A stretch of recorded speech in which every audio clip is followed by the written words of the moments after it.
Assalamualaikum warahmatullahi wabarakatuh. Kembali lagi di channel Berita 1, berita yang menyajikan fakta dan melawan hoak-hoak yang terjadi akhir-akhir ini. Ya, kali ini kita akan membawakan sebuah berita yang sangat viral mengenai Gubernur Jawa Barat. Siapa lagi kalau bukan Kang Deddy Mulyadi, di mana Kang Deddy Mulyadi ini memiliki gagasan atau impian atau pemikiran yang sangat baik untuk perkembangan Jawa Barat. Maka jangan sampai salah paham, dengarkan sampai selesai. Mari kita saksikan video berikut ini.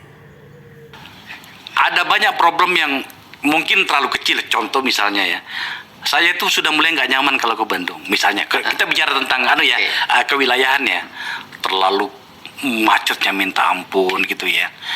So, dengan seluruh problem yang terjadi di Jawa Barat itu, kalau Anda jadi gubernur nantinya itu, coba sampaikan kepada kami. Begini, hari ini kan kita itu larut pada kebanggaan kita tentang infrastruktur. Kebanggaan infrastruktur kita kan tol. Seolah-olah kemudian menjadi kebanggaan pemerintah di level di bawah presiden. Tapi dia lupa bahwa tol itu investasi swasta, gitu kan? Kita jangan berkutat pada kebanggaan ini dong. Setelah tol mau apa? Kan harusnya setelah tol jalan nasionalnya harus oke. Setelah tol jalan provinsinya harus oke. Setelah tol jalan kabupatennya harus oke. Setelah tol jalan desanya harus oke. Yang terjadi adalah perkembangan pembangunan infrastruktur yang pesat tidak diimbangi dengan inovasi daerah-daerah untuk membangun jaringan infrastruktur lanjutan. Sehingga kalau begitu tol turun ya macet. Karena kan tolnya berubah makin banyak, tapi jalan kabupatennya, jalan provinsinya tidak berubah. Pajaknya tetap ditarik. Nah, dalam perspektif ini negara harus mulai transparan dong. Harus transparan begini. Ketika mungut pajak dari kendaraan, itu kan nyumbang banyak tuh duitnya. Itu harus mulai dijelasin. Duitnya harus 100% untuk infrastruktur lagi, untuk jalan lagi. Nggak boleh digunakan untuk yang lain. Kenapa? Karena ini jasa terhadap mereka yang bayar pajak di jalan. Nah itu nah kemudian yang berikutnya transportasi publiknya.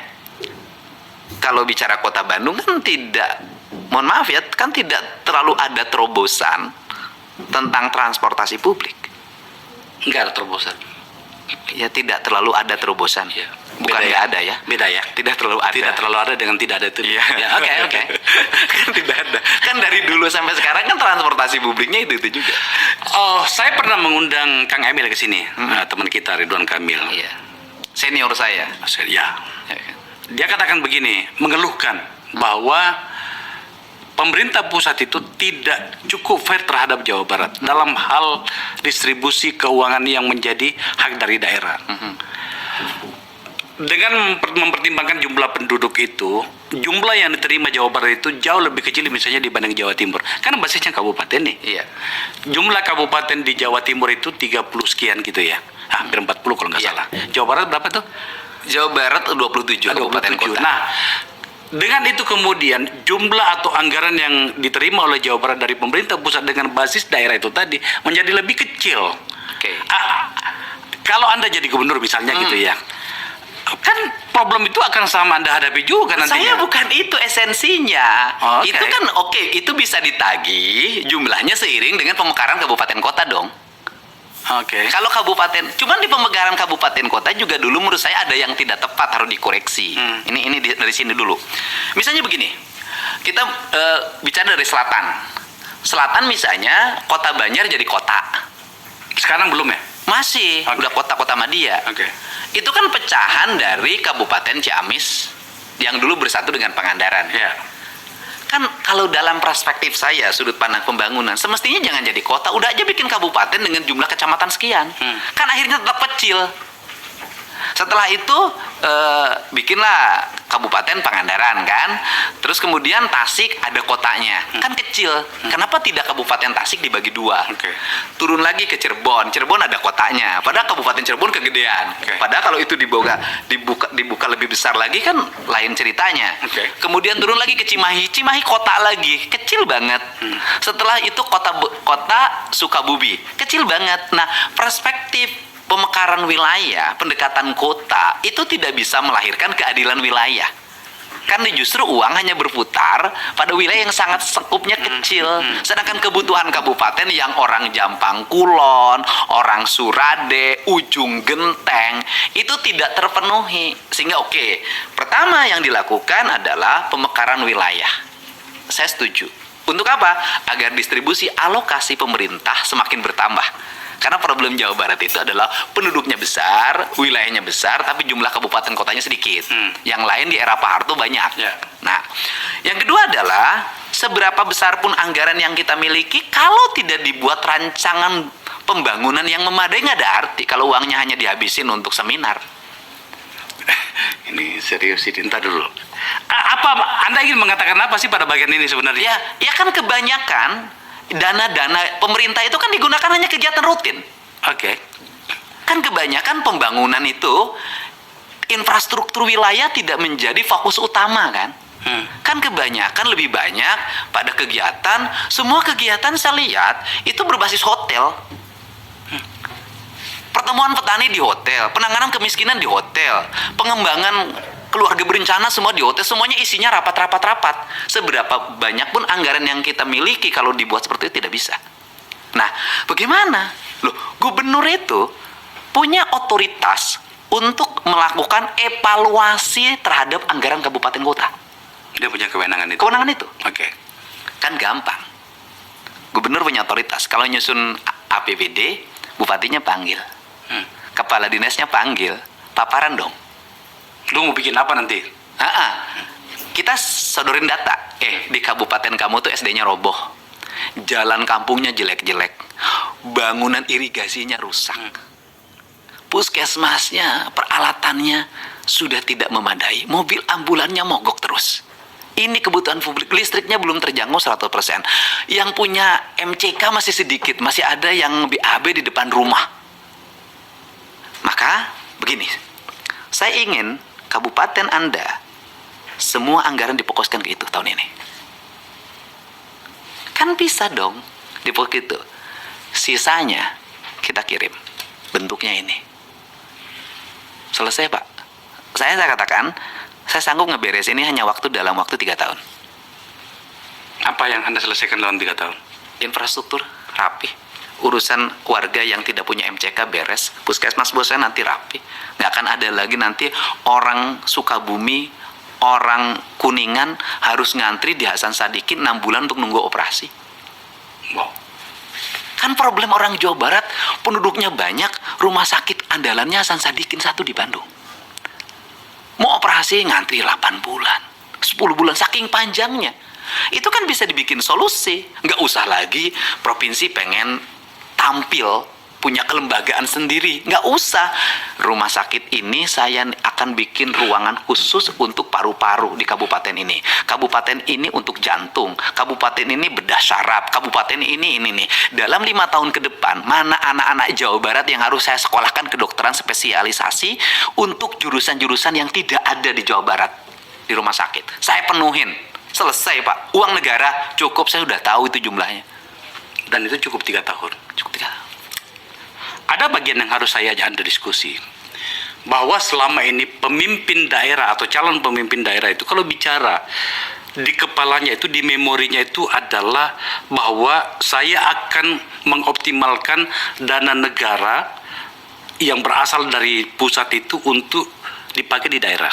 Itu tidak salah. Tidak salah. Tapi jarang sekali pemimpin wilayah yang saya ajak bicara yang mengatakan begini, saya pengen daerah saya itu mulai menghilangkan ketergantungan pada pemerintah pusat. Dalam hal ini PAD katakanlah. Pernah waktu saya di Komisi 2 dulu, itu kami mengundang banyak kepala daerah, bupati maksud saya. Wah, gagah tuh bicaranya itu. Mengatakan gini, kami mampu mengembangkan daerah kami. Caranya bagaimana, Pak? Oh, pariwisata misalnya, kami bangun kolam renang. Saya tanya, Bapak biasa nggak jalan-jalan ke Pondok Indah? Semua rumah di sana punya kolam renang. Tapi ada satu bagian yang membuat mereka itu jadi kacau balau waktu itu. Adalah ketika saya tanya, berapa PAD daerah Anda? Dari total berapa APBN Anda, APBD Anda, berapa PAD Anda? Karena kita bisa lihat di situ kan, kemampuan dia untuk mendevelop diri, untuk menaikkan pendapatan daerah sendiri. Yang saya tangkap tadi, Kang Deddy itu masih bicara tentang bagaimana optimalisasi dari dana daerah. Belum, saya pengen mengelaborasi bagaimana Anda mengembangkan daerah Anda untuk menghasilkan uang sendiri.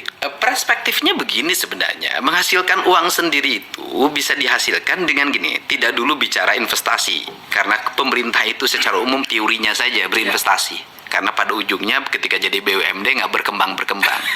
Ya kan, gubernurnya boleh cerdas, pelaksana teknisnya belum tentu bisa. Ya, setuju. Gitu loh. Nah, kalau saya sih sederhana cara berpikirnya, saya selalu ingin mulai dari desa. Indonesia pengen maju, Jawa Barat pengen maju, gampang. Bagaimana? Gimana kalau dana bagi hasil pajak itu desa ada alokasi? Selama ini belum? Nggak ada. Oke. Desa ini industri.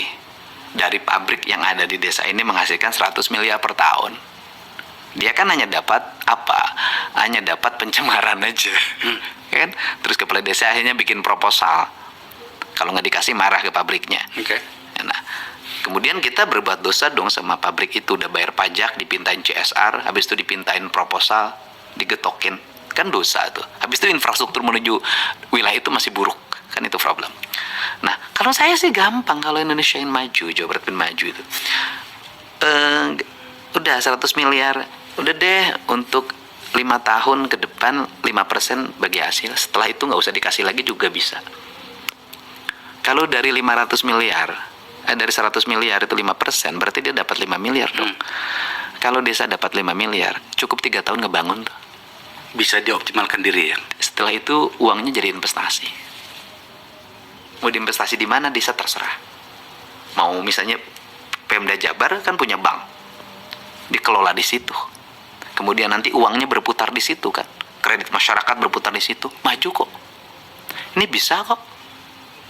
Jadi sebenarnya bisa dilakukan. Jadi kedepannya nggak usah lagi dibagi, dia sudah punya dana investasi yang dikelola oleh perbankan yang setiap tahun ketika RUPS misalnya dia dapat dividennya di sekitar 15%. Kan desa punya tabungan dalam bentuk investasi 30 miliar, dia dapat dividen 15%, kan udah bisa ngebangun sendiri. Apalagi kan ada dana desa yang taruhlah misalnya dana desa di stop, dia udah bisa bangun. Anda yakin itu? Yakin kalau bisa melaksanakan. Kan negara lain, Cina melakukan itu. Apalagi Jawa Barat, itu kan salah satu basis industri juga kan sebenarnya. Industri, nggak ada problem tentang itu. Nah, problem kita hari ini kan di pengelolaan itu. Eksekutornya. Iya, kita kan menjadi bias. Misalnya ketika ditarik, semua pajak kan ditarik tuh. Apalagi yang lebih lucu lagi, misalnya perusahaannya di Jawa Barat, tapi bayar pajaknya di DKI. Karena kantor pusatnya di DKI. Kan problem juga. Ini kan problem di kita. Makanya Jakarta dapat banyak karena hampir semua perusahaan raksasa kantor pusatnya di Jakarta. Ada punya catatan nggak Jawa Barat kehilangan pemasukan dari sektor yang Anda barusan ngomong itu berapa besar? Ya, menurut saya agak besar ya. Besar ya? Itu bisa lebih dari 300-an. Ya, hitung aja perusahaan yang ada di Jawa Barat, kemudian kantor pusatnya di Jakarta ada berapa, bayar pajaknya berapa, kemudian bagi hasilnya misalnya 12%. Kan lari di sini. Betul. Ada kritikan yang diajukan kepada Anda, Kang Deddy, dengan seluruh sikap revolusi Anda itu. Iya. Dalam hal memimpin Purwakarta ya. Saya mengatakan begini, iya dia bisa ngurus Purwakarta, tapi itu kan hanya satu kabupaten. Ini Jawa Barat, Cing. Luas sekali, jumlah penduduknya paling banyak, meskipun kabupatennya 27 atau 29. Anda bisa menjawab pertanyaan seperti ini nggak? Memimpin Jawa Barat lebih mudah dibanding memimpin Purwakarta. Bagaimana logikanya? Pertama, Purwakarta anggarannya kecil. Oke. Ya kan? Ruas wilayahnya kecil. Kan lebih sulit mengembangkannya. Potensinya tidak sebagus dan sehebat kabupaten lain. Kemudian memimpin Jawa Barat itu kan tinggal mengorkestrasi para bupati wali kota. Kan seluruh kewenangannya ada di bupati wali kota sebenarnya pembangunan ini. Iya. Tugas gubernur itu kan hanya Mengorkestrasi, ya. Dia mewakili pemerintah pusat untuk mengorkestrasi itu. Makanya pendekatannya yang tadi itu kan tinggal dipetakan dalam setiap waktu kita bicara arahnya seperti ini, diorkestrasi. Nah, para bupati wali kota mau nurut sama gubernur, ya nurut dong. Nurutnya bagaimana?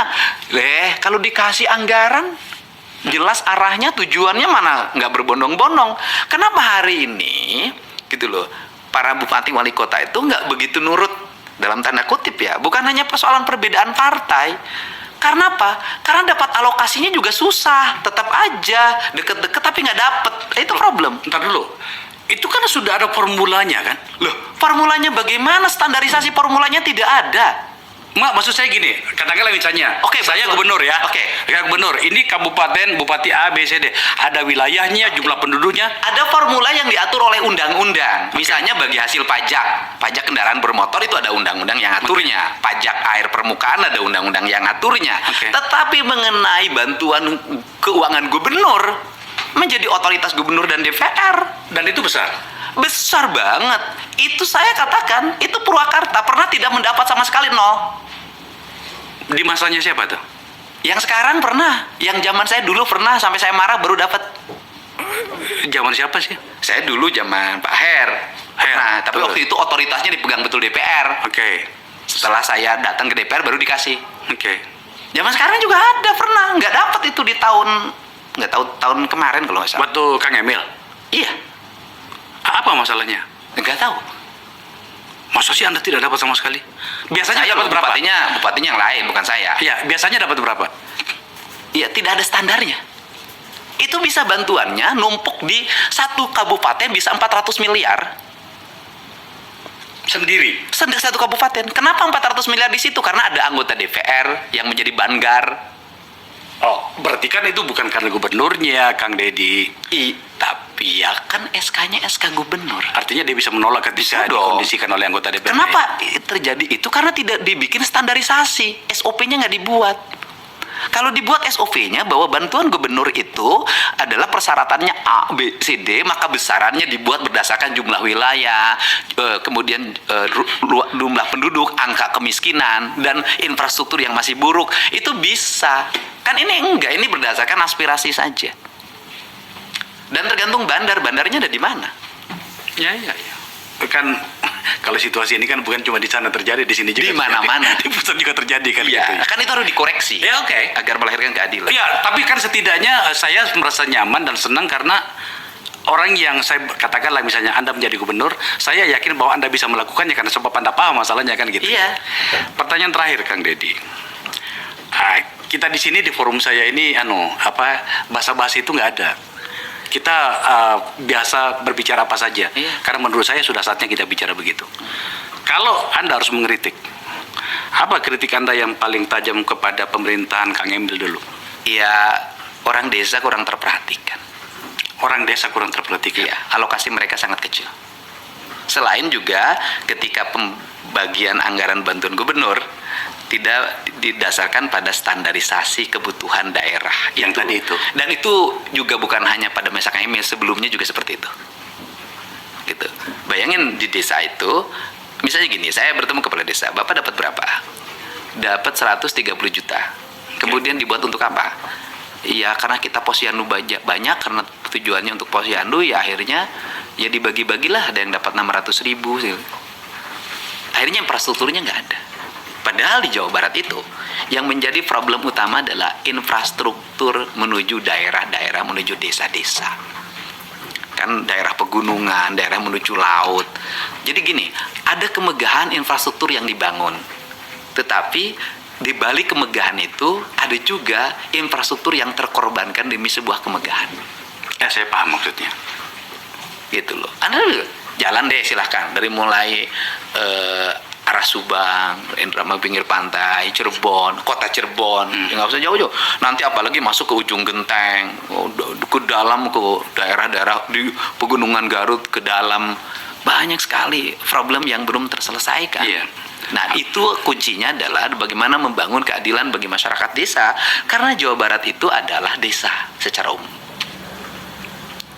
kebijakan mercusuar itu ternyata juga masih tinggi di Jawa Barat ya? Karena bagaimanapun kebijakan mercusuar itu penting. Pencatatannya. Ya penting kan, karena mungkin orang kalau hanya bangun jalan saja tidak akan tercatat apa hasil ketika memimpin. Tapi kalau yang mercusuar ada kan, yang mercusuarnya itu yang diingat. Iya. Ya kita jujur-jujuran aja. Misalnya ketika bicara Jakarta, kalau dulu yang bangun Jakarta hanya jalan saja, orang lupa. Tapi karena bangun Monas, bangun Istiqlal, bangun Stadion Utama Senen Jakarta kan diingat. Penting juga, cuma penting, bisa dipahami sih. Cuman kadang-kadang ada yang kelebihan kadar gitu ya. Iya, cuman nih yang kepentingan publik yang lebih luasnya juga tidak boleh ditinggalkan. Selesai kepentingan lebih luas baru mercusuar. Yang paling terakhir beneran, saya janji.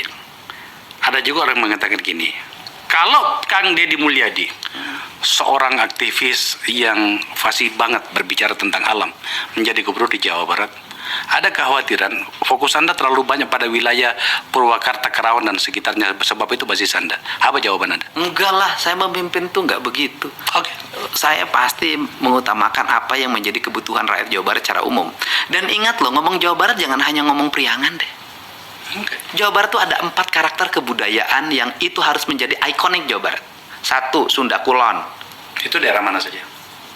Sebagian Bogor, sebagian Sukabumi, sebagian Cianjur. Pakuan ya, Kulon, daerah Pakuan ya. ya kan? Itu yang kamana dia ayeuna? Keselila geningan, kamana Jaro? Jaro itu kepala desa.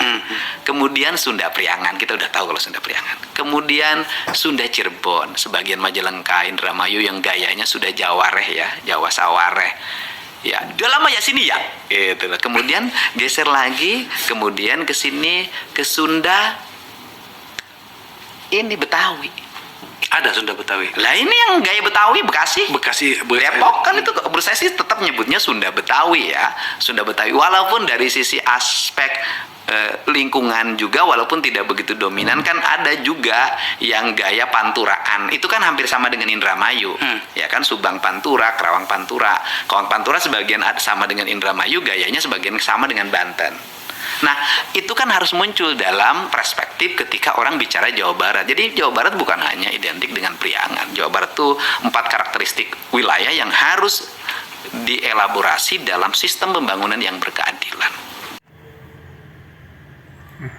Nah, demikianlah program sebagian yang akan dilakukan oleh Kang Deddy Mulyadi.